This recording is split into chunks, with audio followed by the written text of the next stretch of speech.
¿Qué tal? ¿Cómo les va? Muy buenas tardes. Nuevamente en Diálogo Jurídico, hoy a través de la 104.1 Radio Universidad y por supuesto para aquellos que no nos pueden seguir a través del aire de la radio, estamos ya en el habitual streaming que le decimos, estamos en www.undec.edu.ar y de ahí buscando la pestaña de Radio en Vivo estaremos justamente para todo el mundo como nos lleva la red. Y si no nos puede escuchar a través de la radio y de estos soportes, estamos en el canal de YouTube, ¿sí? UNDEC TV, allí están todos los programas de Diálogo Jurídico. Diálogo Jurídico es el programa de la carrera de abogacía que está dentro de la Escuela de Ciencias Sociales. Nosotros estamos en el estudio ubicado en el campus universitario de Los Sarmiento. Hoy me acompaña en la operación técnica Diego Rivero. Gracias, Dieguito, como siempre. También a la gente de audiovisual, a Hugo Jiménez, muchas gracias por su trabajo. Diálogo Jurídico de hoy lo vamos a retrotraer hasta hace unos días atrás, porque nos acompaña el doctor Nicolás Lázaro Fonsalida. ¿Por qué lo trajimos y lo invitamos hoy? Porque nos vamos a retrotraer a esos días que se festejaron los 30 años de la nueva Constitución Argentina, la reformada Constitución Argentina, en el año 94. Doctor, ¿cómo le va? Muchas gracias por venir a la radio. Muchas gracias a ustedes, me siento muy honrado con esta invitación. Es la primera vez que voy a estar en los estudios de Radio Universidad, de nuestra querida UNDEC. Como yo decía la vez pasada, esta es la bendición de Dios que tiene el pueblo de Chilecito. Porque antes había que irse a estudiar afuera, ¿no? Todos, a nosotros nos tocó. Los 10 hermanos que somos en mi familia, ¿no es cierto? Todos estudiamos afuera. 7 somos profesionales. Los otros 3, algunos ya fallecidos, no estudiaron, pero trabajaron para que otros de mis hermanos puedan estudiar, ¿no es cierto? Y bueno, así está, siempre estamos con ese sentimiento solidario hacia nuestra familia, nuestros hermanos, ¿no es cierto? Ha sido la forma en que nos ha moldeado la vida, digamos, al nacer, ¿no es cierto?, en una familia, a estar integrando una familia de 12 miembros, donde mi padre era empleado del ferrocarril y mi mamá ama de casa. Gran mujer. Doc, lo convocábamos para hablar de esa reforma de la Constitución del 94 que realmente fue dada en un momento muy especial del país, donde por allí había, siempre hubo varias fuerzas políticas, pero dos fuerzas como es el justicialismo y el radicalismo trabajaron de manera conjunta, ¿no?, para esa reforma constitucional. Todos recordamos esa foto de Alfonsín con el doctor Menem ahí en Olivos, ¿no? Así es, eso es lo que generó, ¿no es cierto?, ese acuerdo generó un pacto que se llamó Pacto de Olivos, ¿no es cierto?, que fue incluido como núcleo de coincidencia fáctica en el texto de la Constitución Nacional. Pero el proceso viene mucho más de atrás, ¿no es cierto? Ya Alfonsín, en el desarrollo de su gobierno, al volver la democracia en el año 83, en el que yo fui electo como intendente del departamento Chilecito, fue mi primera gestión como intendente. Entonces, Alfonsín quería que la democracia sea una cosa perdurable, ¿no es cierto? Trataba de establecer la perdurabilidad de la democracia como sistema, ¿no es cierto?, político, y a través de la instauración, de la vuelta a la democracia, evitar que sigan repitiéndose los golpes de Estado. Salíamos de una época bastante nefasta, volvía a la democracia y crea un instituto, el doctor Raúl Ricardo Alfonsín crea un instituto de mantenimiento de la democracia. Tiene otro nombre porque no lo recuerdo bien, pero era para eso. El objetivo era mantener, afianzar el sistema democrático que se reinstauraba nuevamente en la Argentina. Cuando termina el mandato del doctor Alfonsín, Ya el doctor Eduardo Menem, que yo digo que fue el hombre clave de esta reforma, trabajó incansablemente. También se instaura la idea de que, además de mantenernos siempre en un sistema democrático, nunca más los golpes de Estado, ese era el término que se usaba, sí. la expresión, ¿no es cierto?, que se usaba. El nunca más. También crea Carlos Menem un instituto que continuaba con todo lo que había hecho Alfonsín en materia de mantenimiento de la democracia. Y ahí surge la necesidad de la reforma. No fue una tarea fácil, porque los adversarios políticos del justicialismo decían que era para lograr la reelección del doctor Carlos Menem. Algunos radicales decían que era para lograr el tercer senador, ¿no es cierto? Bueno, una serie de argumentos que nada tenían que ver con el firme propósito, ¿no es cierto?, llevado adelante por el justicialismo, y muchos juristas del justicialismo. Menciono, por ejemplo, al doctor García Lema, extraordinario jurista. Lo vi actuar en la convención, ¿no es cierto? Bueno, que prologa este libro que ha escrito el doctor Eduardo Menem, donde cita todos los momentos, cuando ya se concreta la convención constituyente en Santa Fe y en Paraná, ¿no es cierto?, escribe las crónicas de la convención constituyente. El doctor Eduardo Menem me ha premiado, ¿no?, colocando en el ángulo del libro su trabajo. Junto foto, con él, ¿no es cierto? Sí. Junto con él. Hemos trabajado mucho con el doctor Eduardo Menem, ¿no? Primero para instaurar la necesidad de la reforma, ¿no es cierto?, y el contenido de esa reforma. Fuimos primero a la Universidad de Córdoba, en el aula magna se dio la conferencia. Lo acompañaba el doctor Corach, lo acompañé yo y otros colaboradores que tenía ya para... que en una campaña que buscaba instaurar la idea de la reforma constitucional de 1853.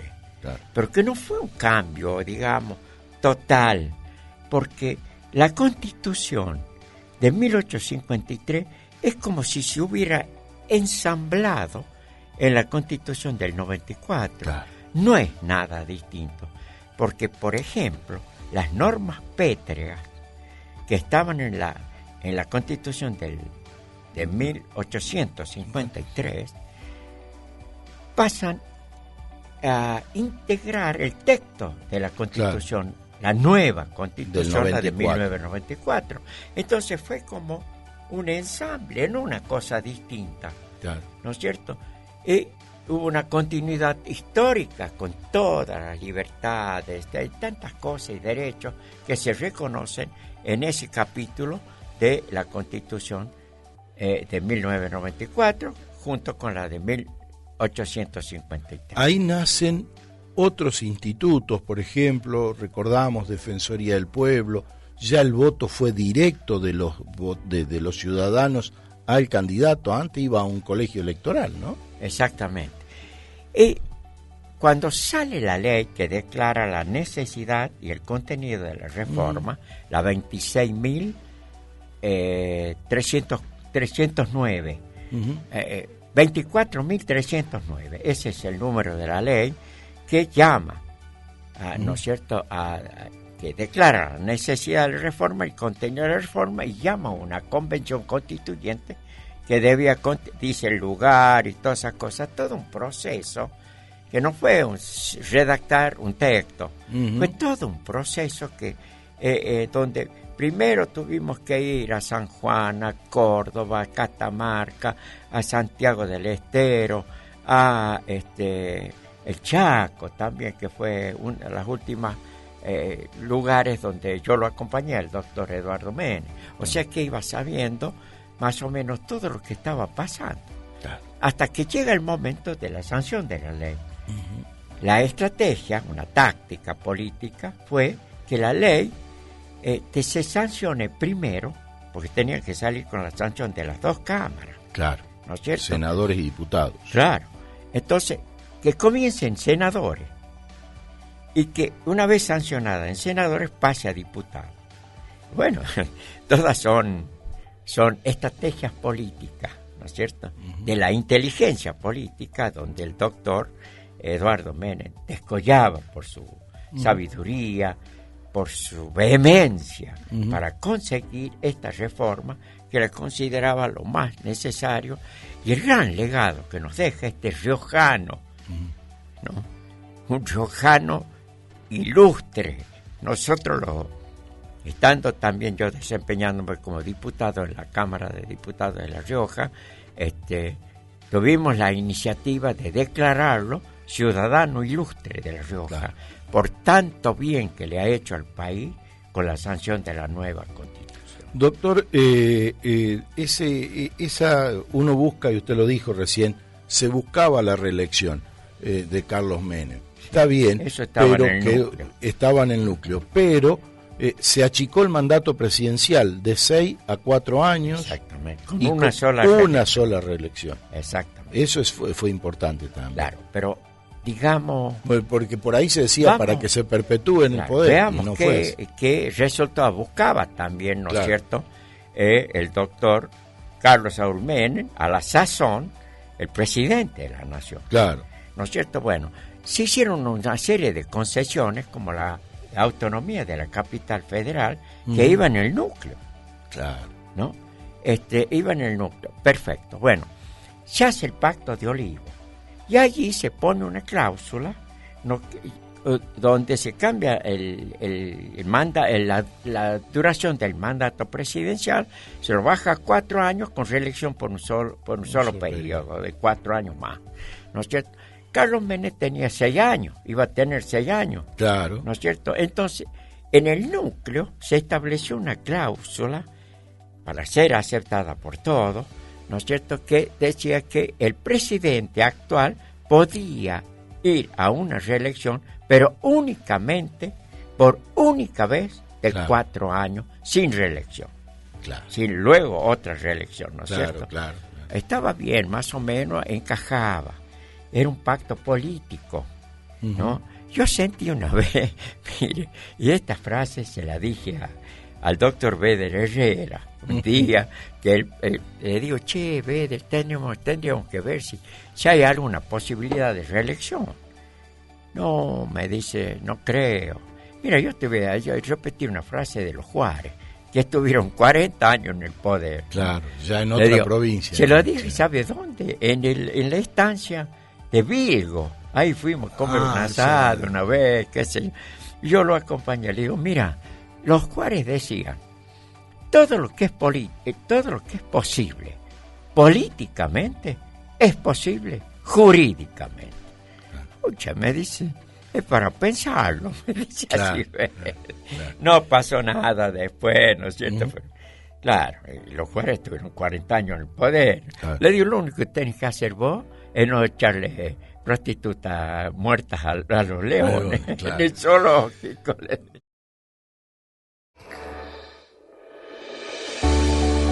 Segundo bloque de diálogo jurídico, y habíamos planteado una cuestión antes de la música.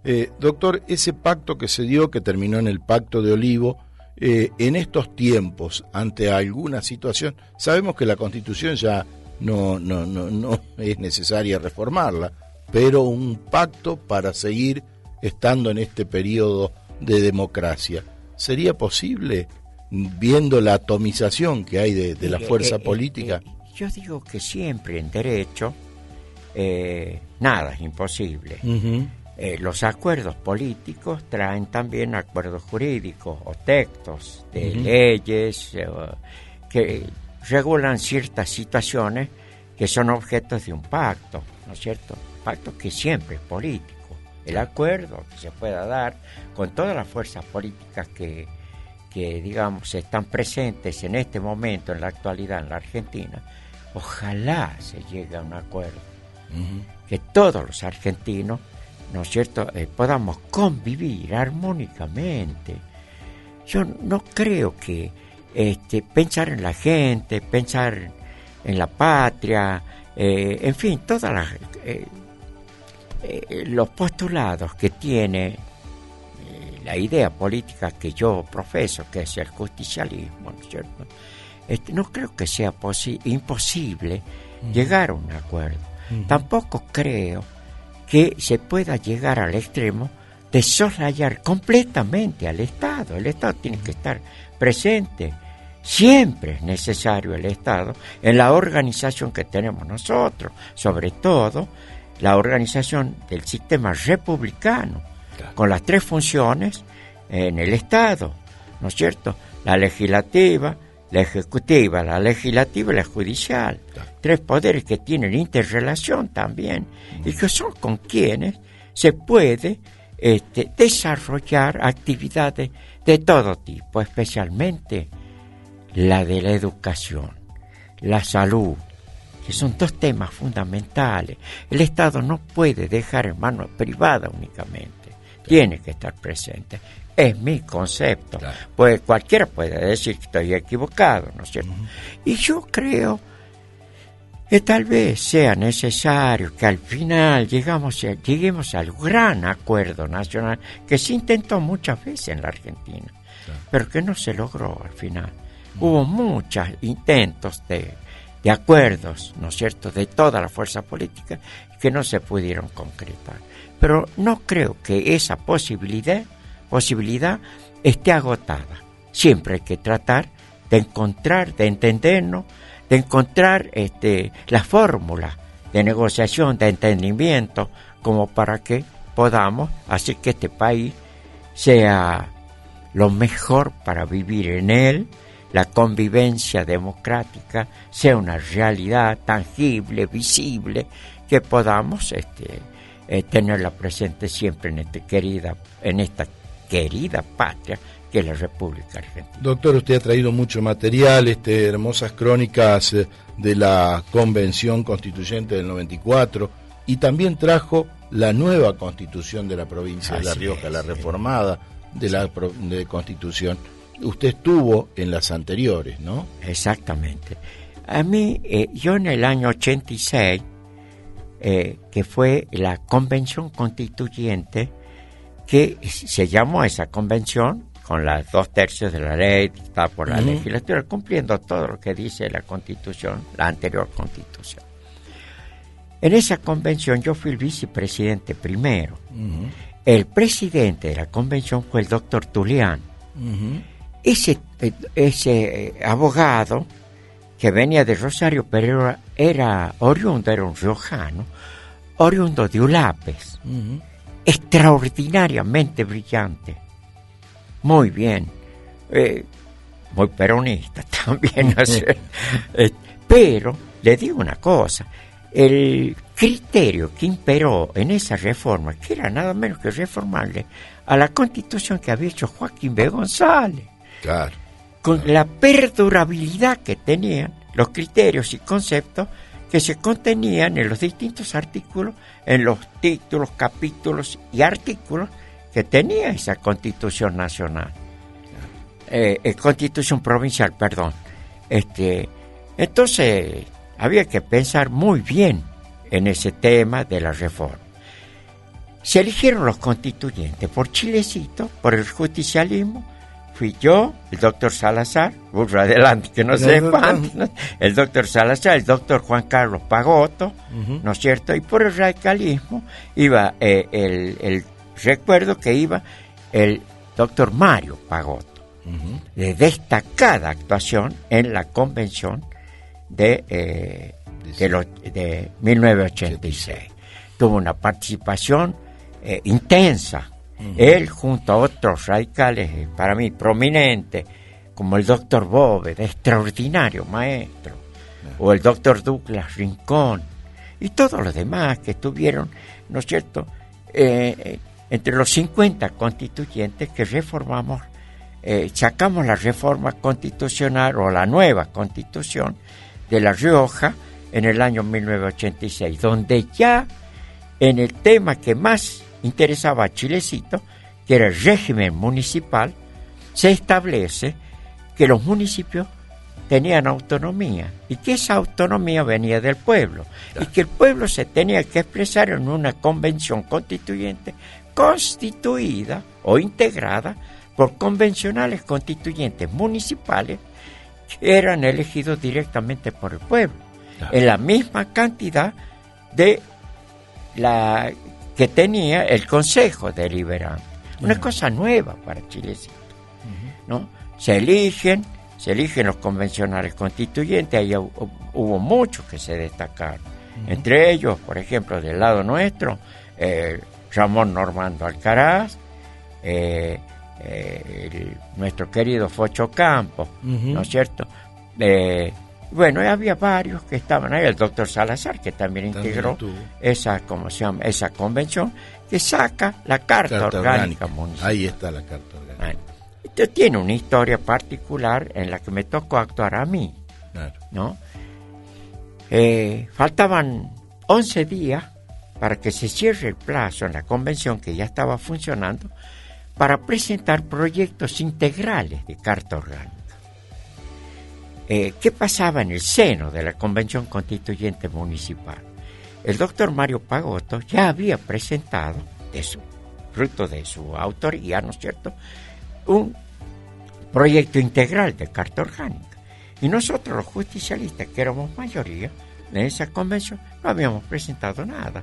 Algún proyecto suelto de viceintendente, de esas cosas. Un día me encuentro con uno de los convencionales, le digo, che, faltan 15 días, nosotros no hemos hecho nada todavía en la convención. Bien. Y no sé, si no hace falta, qué sé yo. No, ¿cómo no va a hacer falta? ¿Sabes qué voy a hacer? Lo voy a redactar yo el proyecto. Claro. Le dije a ese.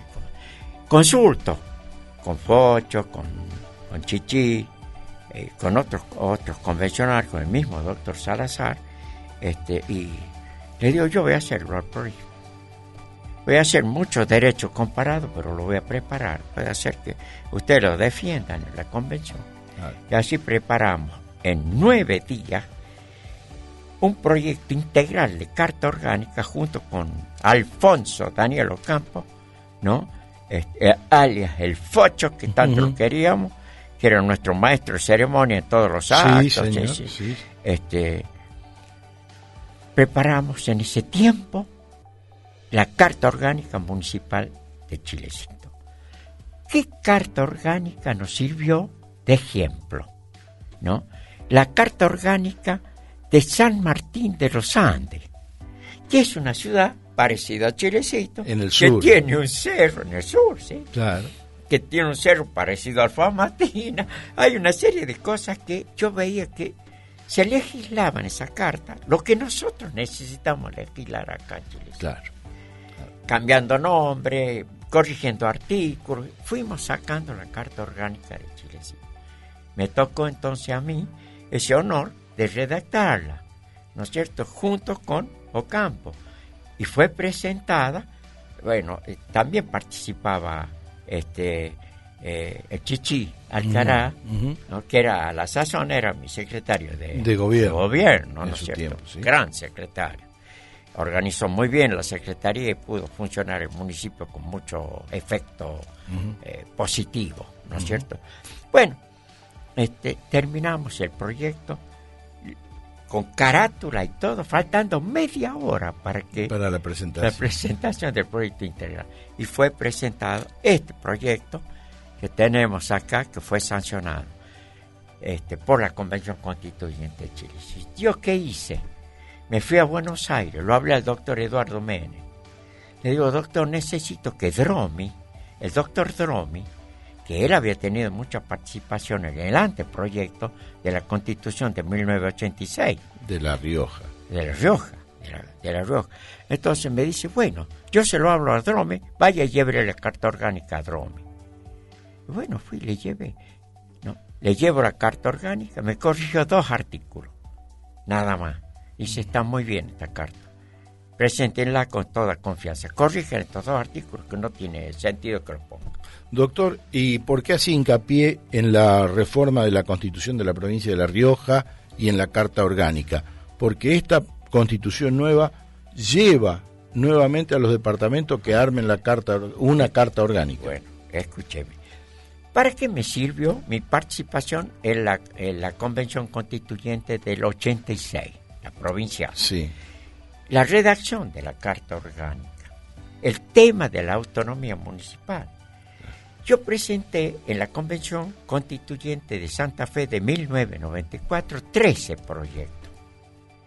Inclusive uno que habíamos conseguido junto con Ángel Arguía, que fue mi secretario privado, en la Convención de Santa Fe, habíamos conseguido un proyecto redactado, pero merituado, consultado, hemos hablado mucho de ese proyecto, por el doctor Pedro J. Fría, que fue mi maestro y profesor en la materia Derecho Público Provincial y Municipal.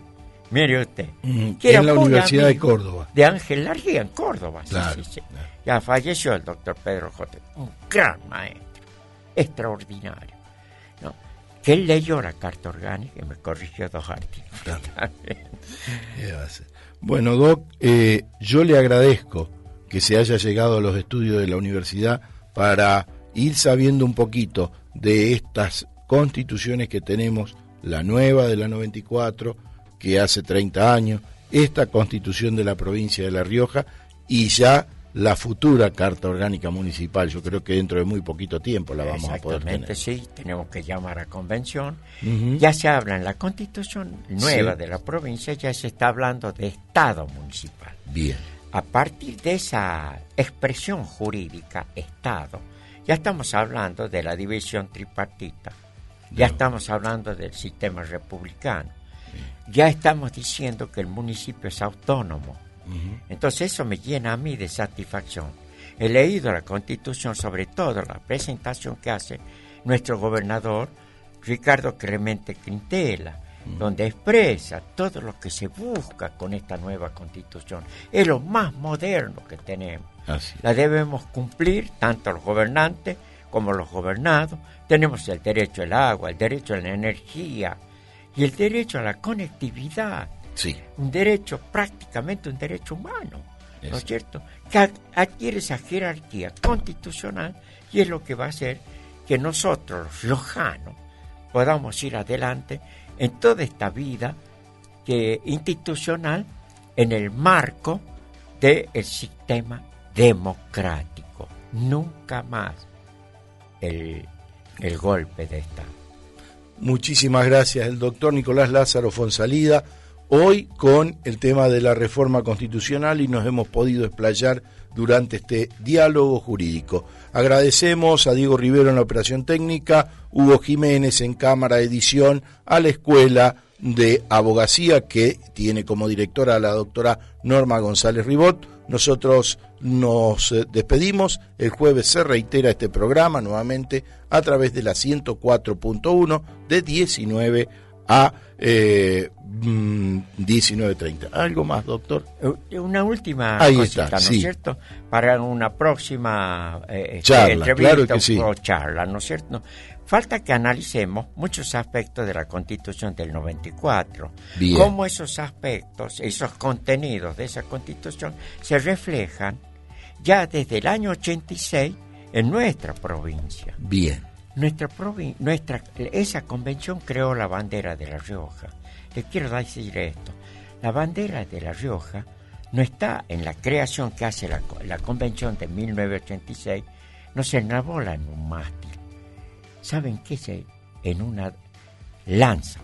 En la lanza. Porque va la cinta con la bandera nacional, con los colores de la bandera nacional, celeste y blanco, en un moño que se ata en la moarra de esa lanza. La misma que se le hundió el chacho, que decíamos, se le hundió hasta la moarra cuando fue asesinado en Loma Blanca, allá en el pueblo de Olta. ¿No? Sí. Muchas gracias por esta invitación. Doc, y quedo a disposición siempre. Falta mucho. Hay mucho por hablar todavía. Sí, claro de que sí. De la Convención de Santa Fe, las comparaciones de la Carta Orgánica y la proyección hacia una nueva Carta Orgánica en Chile. Gracias, doctor. Gracias. De esta manera cerramos el programa. Nos encontramos la semana que viene, el próximo martes. Gracias.